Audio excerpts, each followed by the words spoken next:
Hello everyone, welcome to your very own favourite education channel dear school. आज हम क्या पढ़ने वाले हैं? तो भाई आज हम क्लास 10th हिंदी की क्षितिज बुक से उसकी एक पोएम को पढ़ने वाले हैं। और आज की हमारी पोएम का नाम है यह दंतुरित मुस्कान। इसके राइटर कौन है? इसके राइटर है नागार्जुन। तो हमारी पोएम का टाइटल है यह दंतुरित मुस्कान। अब दंतुरित का मतलब क्या होता है? दंतुरित का मतलब होता है जब कोई छोटा बच्चा जिसके बहुत छोटे छोटे से दांत होते हैं, कोई बिल्कुल मतलब सीक्वेंस में नहीं होते हैं, कोई आगे होता है कोई पीछे होता है, बहुत क्यूट लगते हैं, तो उनको हम बोलते हैं कि वो दंतुरित है उसका फेस। तो अगर वो स्माइल करे तो उसकी स्माइल को हम क्या बोलेंगे? दंतुरित मुस्कान बोलेंगे। यानी कि इस कविता में पोएट ने यानी नागार्जुन जी ने हमें छोटे बच्चे की स्माइल के बारे में बताया है। और वो छोटा बच्चा कोई और नहीं बल्कि उनका खुद का बेटा है। तो चलिए इस कविता को पढ़ना स्टार्ट करते हैं। तो कवि अपने बेटे को कह रहे हैं जो बहुत छोटा है कि तुम्हारा ये छोटे छोटे से दांतों से सुशोभित, यानी कि सुशोभित मतलब डेकोरेटेड, यानी कि यहाँ पे छोटे बच्चे के जो दांत हैं उनको कवि क्या कह रहा है कि इन छोटे छोटे दांतों से तुम्हारा जो मुखड़ा है, तुम्हारा जो फेस है वो डेकोरेटेड है और इतना खूबसूरत लग रहा है जैसे कि निश्चल हो। कवि ने यहाँ पे एक वर्ड इस्तेमाल किया है निश्चल। ये शब्द कवि ने अपने बेटे की खूबसूरती पर को डिस्क्राइब करने के लिए किया है। खूबसूरती इन द सेंस कि उसकी मुस्कान की ब्यूटी को दिखाने के लिए, यानी कि उसकी ब्यूटी के बारे में। ब्यूटी कौन सी? उसकी मुस्कान की ब्यूटी, यानी उसकी स्माइल की जो ब्यूटी है उसको कवि ने क्या कहा है? निश्चल कहा है। निश्चल का मतलब आप ये भी लगा सकते हो कि जिसे देख करके सब एकदम से मोहित हो जाएं। ठीक है, ऐसी स्माइल को हम बोलते हैं निश्चल मुस्कान। तो कवि कहता है कि तुम्हारे छोटे छोटे दांतों से जो ये सुशोभित मुस्कान है ये बिल्कुल निश्चल है। फिर कवि एक बहुत बड़ी बात कहते हैं, और वो बड़ी बात कौन सी है भाई? वो बड़ी बात है कि अगर तुम स्माइल कर दो ना तो किसी मृत व्यक्ति के अंदर भी प्राण आ जाएंगे, वो भी जी उठेगा।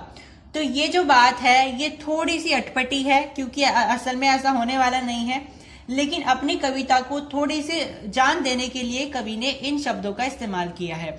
तो यहाँ पे कौन सा अलंकार यूज हुआ है? अतिशयोक्ति अलंकार यूज हुआ है।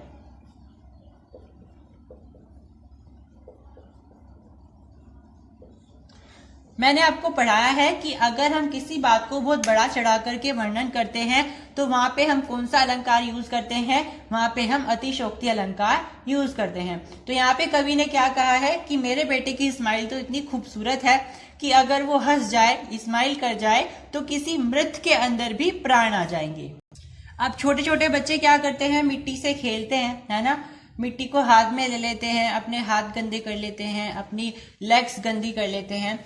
तो उनका जो छोटा बच्चा है उसने भी ऐसे ही किया हुआ है, वो पूरा का पूरा मिट्टी से उसके हाथ सने हुए हैं। तो उसका ये ढंग देख करके कवि बहुत भावुक हो जाता है। ठीक है, और वो भावुक होकर के क्या कहता है कि ये ऐसा लग रहा है जैसे किसी तालाब में कमल खिल उठाओ।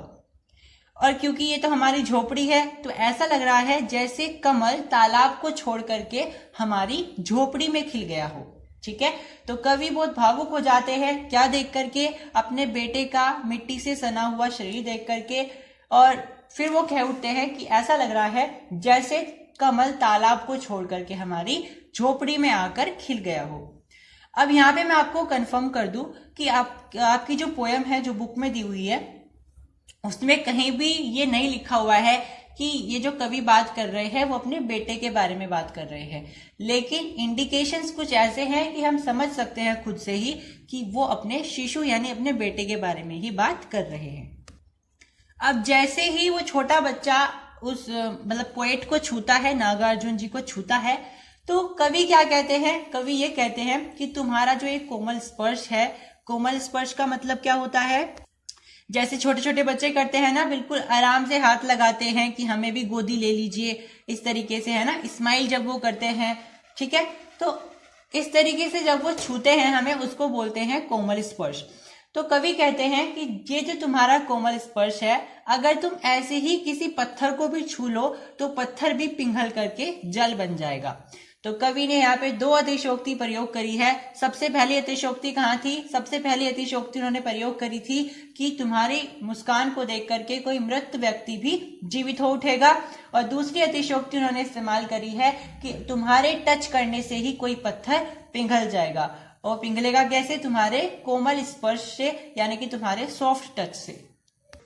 अब कवि जब अपने घर लौट करके आए हैं, वो कहीं से लौट करके आए हैं, कहीं से मेरा मतलब है उन्होंने पहले संन्यास ले लिया था और वो बहुत दिन बाद अपने घर आए हैं और रहने के लिए नहीं लाए आए हैं, बस एक अतिथि के रूप में आए हैं, यानी कि अपने घर का जस्ट एक चक्कर लगाने आए हैं।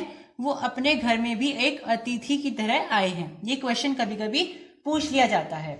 लेकिन आश्चर्य के रूप में जब वो अपने घर लौटते हैं तो उनका बहुत ही सुंदर सा दंतुरित मुस्कान वाला बच्चा उन्हें लगातार देखे जा रहा था, जो कि नागार्जुन जी को बहुत अट्रैक्ट कर रहा था।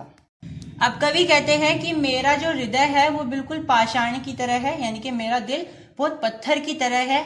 लेकिन जैसे ही मेरे छोटे से बच्चे ने, दंतुरित मुस्कान वाले बच्चे ने मुझे स्पर्श किया, मुझे छुआ, तो मेरा जो हृदय है वो शेफालिका के फूलों की तरह झड़ने लगा, मतलब एक तरीके से पिघल गया।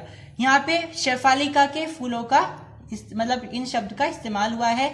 ये फूल स्पेशल टाइप्स के छोटे छोटे से फूल होते हैं जो कि हवा लगती है, जैसे हवा आई तो एकदम से झड़ जाते हैं। तो यहाँ पे कवि ने शेफालिका के फूलों का एग्जाम्पल दिया है कि जिस तरीके से शेफालिका के फूल होते हैं उसी तरीके से मेरे बच्चे ने जैसे ही मुझे टच किया, मेरा जो हृदय है वो शेफालिका के फूलों की तरह नीचे झड़ गया, यानी कि एकदम से मोहित हो गया।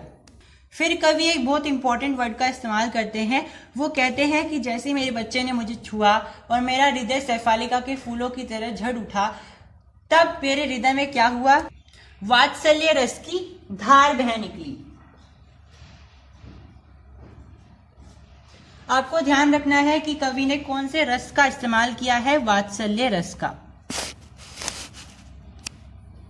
अब क्योंकि कवि तो सन्यासी है, वो तो बहुत दिन बाद अपने घर आया है, तो उनका बच्चा भी उन्हें पहचान नहीं पा रहा है। तो कवि कहते हैं कि तुमने मुझे आज से पूर्व नहीं देखा था, तो शायद इसीलिए तुम मुझे पहचान नहीं पा रहे हो। अब होता है ना ऐसा, जैसे छोटे छोटे बच्चे क्या करते हैं, लगातार देखते जाते हैं। अगर उन्हें कोई नया इंसान दिखाई देता है तो उन्हें लगातार देखते जाते हैं एक टक। तो कवि को भी जो उनका बच्चा है वो लगातार देखे जा रहा है।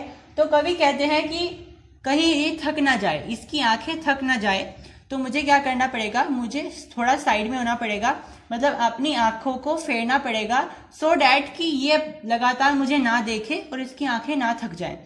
क्योंकि क्या होता है, जब आप बच्चों की आंखों में देखते हो तो बच्चे भी आपको देखने लग जाते हैं और लगातार देखते चले जाते हैं। तो कवि कहता है कि मुझे अपनी आंखें इधर उधर करनी पड़ेगी, नहीं तो ये मेरा बच्चा मुझे देखता रहेगा, ठीक है? और इससे क्या होगा? इसकी आंखें थक जाएंगी। फिर कवि उनकी माता को धन्यवाद करते हैं। किसकी माता को? उस छोटे बच्चे की माता, यानी कि अपनी पत्नी को धन्यवाद करते हैं कि तुम्हारे जरिए ही मुझे ये बच्चा मिला है और मैं बहुत धन्य हूँ। और इसकी ये जो दंतुरित मुस्कान है इसने मेरा दिन बना दिया है, यानी कि बहुत धन्य हूँ मैं जो इतनी खूबसूरत मुस्कान वाला बच्चा मेरी जिंदगी में आया है। तो अपनी उसकी माता यानी कि अपनी पत्नी और अपने बच्चे दोनों को धन्यवाद करते हैं। माता को किस लिए करते हैं? कि तुम्हारे माध्यम से ये बच्चा मुझे मिला है। और बच्चे को किस लिए धन्यवाद करते हैं? कि तुम्हारी दंतुरित मुस्कान ने मुझे खुश कर दिया है। फिर कवि कहते हैं कि मैं तो एक अतिथि हूँ और मैं तो यहाँ आया हूँ, फिर चला जाऊंगा। तुम्हारी माता ही है जिन्होंने तुम्हारा पालन पोषण किया है और आगे भी करेंगी।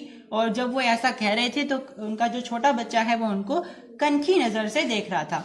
कनखी नजर होती है जब छोटे छोटे बच्चे क्या करते हैं, एक आंख मीच करके किसी को देखते हैं, उसे हम बोलते हैं कि वो कनखी नजर से देख रहा है।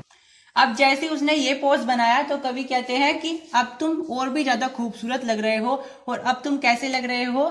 छविमान लग रहे हो। अब कवि ने उसकी ब्यूटी को डिस्क्राइब करने के लिए एक और शब्द का इस्तेमाल किया जो कि है छविमान।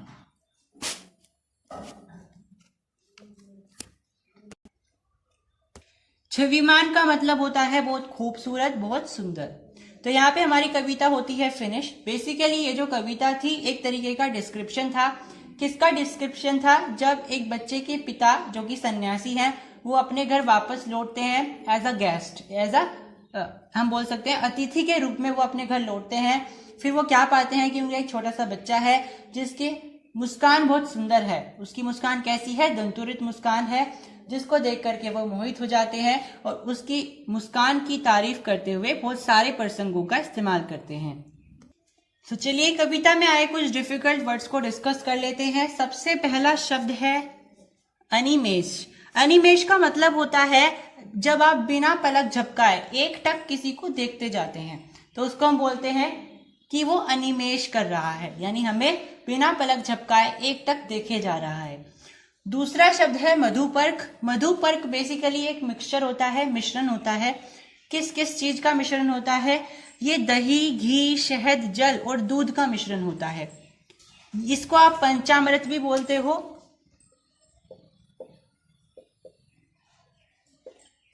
कभी कभी पूछ लिया जाता है पंचामृत क्या होता है या मधुपर्क क्या होता है। तो मधुपर्क एक मिश्रण होता है दूध, दही, घी, शहद, जल आदि का। उसके बाद एक और शब्द है जिसका वर्ड है जो कि है जलजात। जलजात मैंने आपको फर्स्ट चैप्टर में भी बताया था। जलजात का मतलब होता है कमल। ठीक है, तो कमल का जो फूल होता है उसको आप जलजात बोलते हो। यहाँ पे कवि ने जलजात शब्द का इस्तेमाल किया है। उन्होंने कहा था ना कि मेरा जो बेटा है ऐसा लग रहा है जैसे तालाब को छोड़ करके हमारी झोपड़ी में कमल खिल गया हो, मेरा बेटा इतना सुंदर है। तो यहाँ पे उन्होंने कविता में जो शब्द इस्तेमाल किया था वो जलजात शब्द इस्तेमाल किया था। So that was all in this video. Thank you for watching the video to the end and subscribe to our school for more such important educational videos. Thank you.